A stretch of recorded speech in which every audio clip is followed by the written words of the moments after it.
welcome to Composer Chats. I'm your host today, Allie Wilker, and today we will be exploring the works and life of Ralph Vaughan Williams. Ralph Vaughan Williams was an English composer, teacher, writer, and conductor. He was the most important English composer of his generation and a key figure in the 20th century revival of British music. In this podcast, I will touch on his early life and beliefs, the years after World War I, and his most famous compositions. Ralph Vaughan Williams grew up in Leith Hills Place in Surrey, southeast England. His first lessons came from an aunt who not only taught him piano, but took him through the child's introduction of thorough bass and Stainer's harmony. As a schoolboy, Vaughan Williams had been increasingly drawn to composition. His progress was slow, and many people did not ever believe he would make a composer. They would say things as, "Who would go on working in music when he was so hopelessly bad at it?"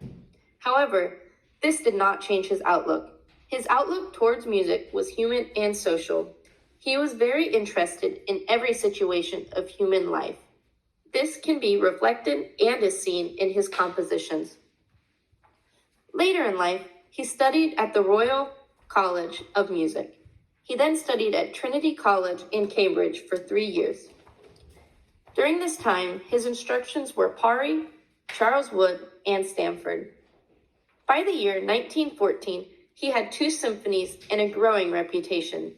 He was widely read and heavily influenced by poets and writers, including Shakespeare, Bunyan, Blake, and Walt Whitman. Ralph Vaughan Williams fought for the British Royal Army during World War I. The positions he served and the compositions he wrote after the war reflect his experiences. He enlisted as a private in the Royal Army Medical Corps at the age of 42 years old. He was old enough to have been excused from any service, but felt that it was his duty to protect and fight for his country. At the age of 45, he was commissioned as a second lieutenant in the Royal Garrison Artillery. He was responsible for the 60-pound big guns that fired shells towards enemy lines. This caused him to become deaf later in life, but as we know, that did not stop him from creating beautiful music. Pastoral Symphony and Dona Nobis Pacem are based off experiences of his fighting during World War I. I'm going to play you a little bit of each of these songs. First, I'm going to play you the Pastoral Symphony. This piece is roughly 39 minutes long. I will be starting at the 8-minute mark.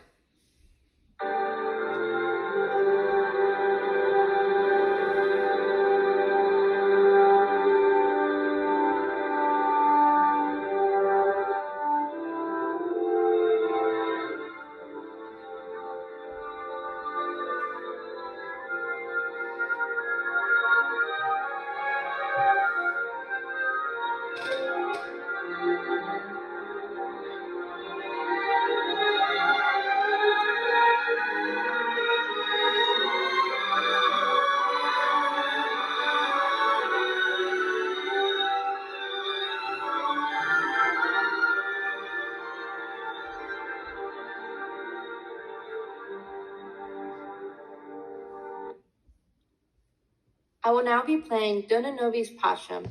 This piece is 38 minutes long, and I will be starting at about the 1.5-minute mark.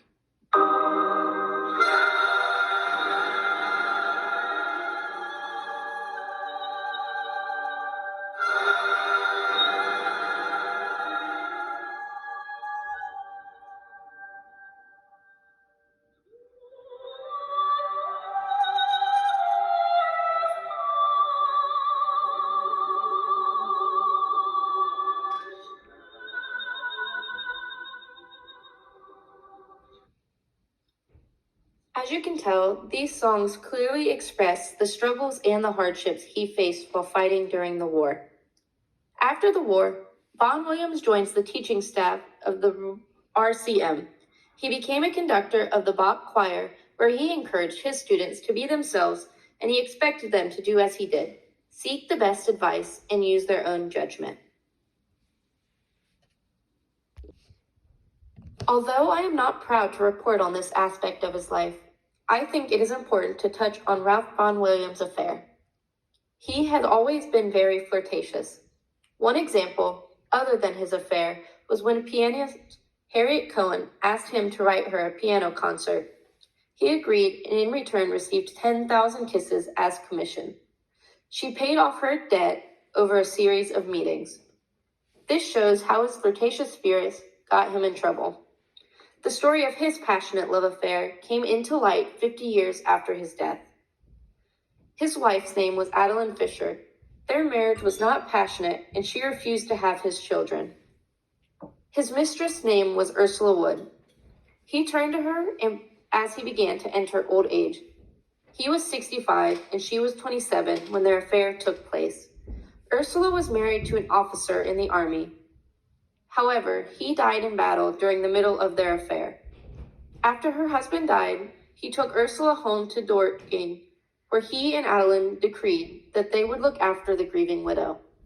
After her grieving period was over, Adeline would invite Ursula over, and she would invite them to stay in Dorking for weeks on end.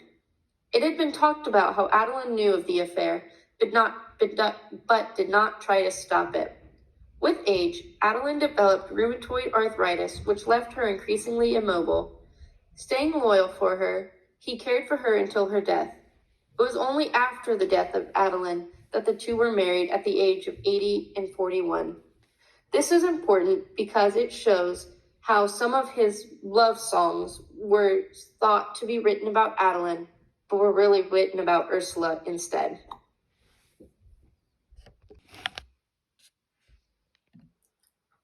Ralph Vaughan Williams was influenced by several aspects of music in Britain, especially the Elizabethan and Jacobean periods. He was also influenced by other composers, especially Rvw and Gustav Ho.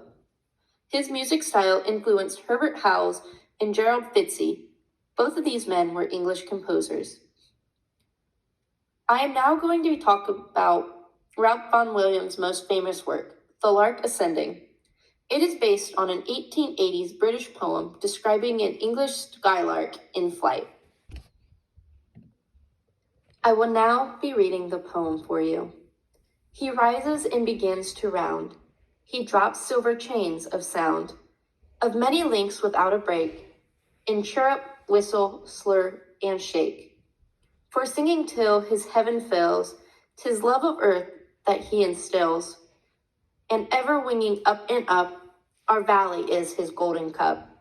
And he the wine which overflows, to lift us with him as he goes, to lost on aerial rings, in light, and then the fancy sings. I am now going to play you a little bit of The Lark Ascending, composed by Ralph Vaughan Williams. This composition is roughly 15 minutes long, and I will be starting at the 1.5-minute mark.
Just from hearing a little bit of that composition, we are able to see how Vaughan Williams was able to take that 1880s British poem and make it into a joyous and harmonious melody for everyone to enjoy. In closing, I would like to point out how Ralph Vaughan Williams was able to overcome all of the obstacles he faced in his early life. He defied everyone's expectations and made a name for himself. In wrapping up the podcast, I would like to reflect on what I have learned. Ralph Vaughan Williams was truly an incredible composer, and he has helped others to carry on his legacy. He has influenced many, and his music is still studied today.